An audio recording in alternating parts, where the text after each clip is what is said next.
Hello, everyone. This is a short presentation about how reading and research have been transformed by the technologies of the 21st century. Specifically, I'm going to discuss two software platforms that I've used, Perusall and Scalar, in order to demonstrate how they fulfill the promise of what David Weinberger calls the hyperlinked organization. I will then reflect on how these tools can be used by librarians. The concept of the hyperlinked environment comes from a turn-of-the-century manifesto called the Clue Train Manifesto. And it's one of the foundational concepts of Michael Stevens's hyperlinked library.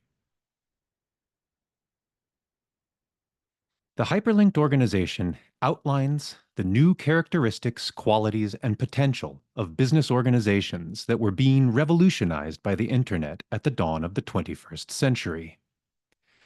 Among the elements of this new paradigm, Weinberger envisions an open, democratized, decentralized, non-hierarchical, asynchronous organizational structure that offers direct access to rich content and the infinite panoply of human voices.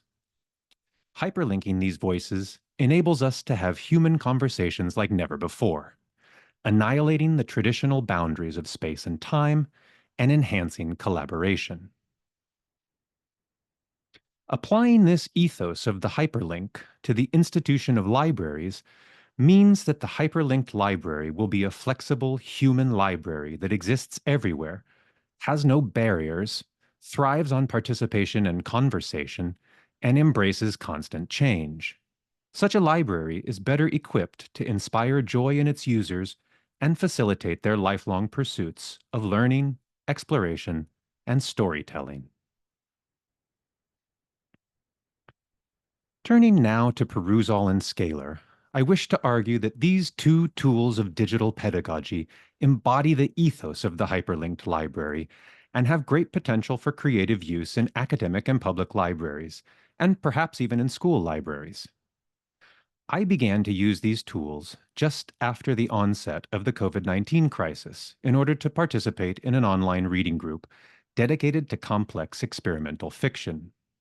On the left, you see the physical books we've been reading, Zettel's Traum by Arno Schmidt, and its English translation called Bottom's Dream. On the right, you see our reading group's library in Perusall, where each item is a PDF that we as a group can collectively annotate.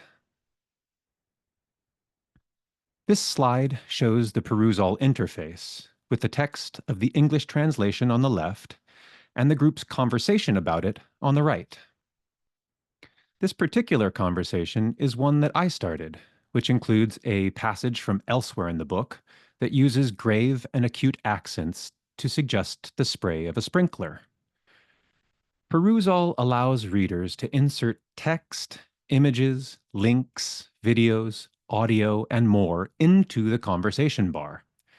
And it attaches these conversations to specific words, sentences, and locations on the page of the PDF. Clicking on the image enlarges it so that readers can toggle between the text at hand and the conversations about it. As readers comment and respond, the conversations unspool across time and space. This reading group used to meet only during the summers in a classroom on Michigan Avenue at the School of the Art Institute of Chicago.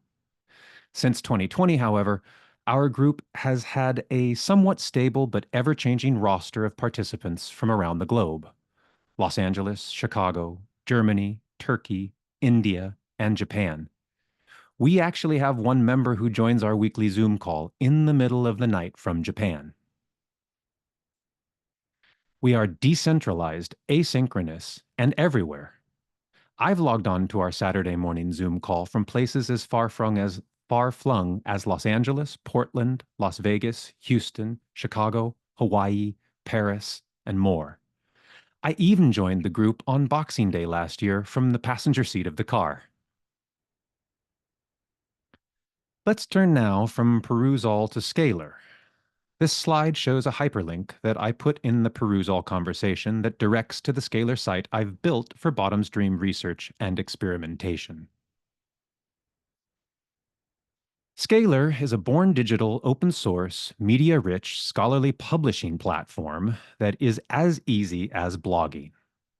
Scalar boasts a so called flat ontology, meaning that pages, media, paths, tags, and annotations are all equivalent. Material on a path can be a media object, but it could also be a path itself, or a tag, or an annotation. You can annotate a media object, for example, and then tag all those annotations to some other page and then put that page on a path, and so on. The big idea is to allow total flexibility. Like the hyperlink, Scalar is flat rather than hierarchical. Here is an image of page 1061 from the original German of Zettel's Traum, in which the narrator is talking about translating Edgar Allan Poe into German. He's focused on specific passages from the later chapters of Poe's narrative of Arthur Gordon Pym of Nantucket. I've annotated the image such that the specific references hyperlink to Poe's text at the Internet Archive. I've also written a brief essay on the passage that includes this annotated image. A fellow group member named Julie made a bar graph of the text layout and how it shifts back and forth throughout the chapter. I then used this to mark all of Schmidt's references to the narrative of Arthur Gordon Pym. I put that graph into Scalar and started creating hyperlinks. In this slide, the particular reference to Pym shows a link to my essay and the corresponding annotations. In addition to annotated text and images, I've also put audio and video I've made into Scalar, and I even transcribed rhythms of an oral reading by Arno Schmidt himself. Anyone who wants can comment directly on the Scalar website, and anyone with a Scalar account can be added as a co-author of my Bottom Stream workshop site. In this way, Scalar allows me both to remix content like Julie's amazing bar graphs, as well as collaborate with others on the development of the site. Reflecting on how these tools can inform the practice of librarianship, I see a powerful use for Scalar in the academic context, wherever there are digital collections involved. For example, USC Libraries, which runs Scalar, has a digital Voltaire website focused on their collection of letters between Voltaire and Frederick the Great.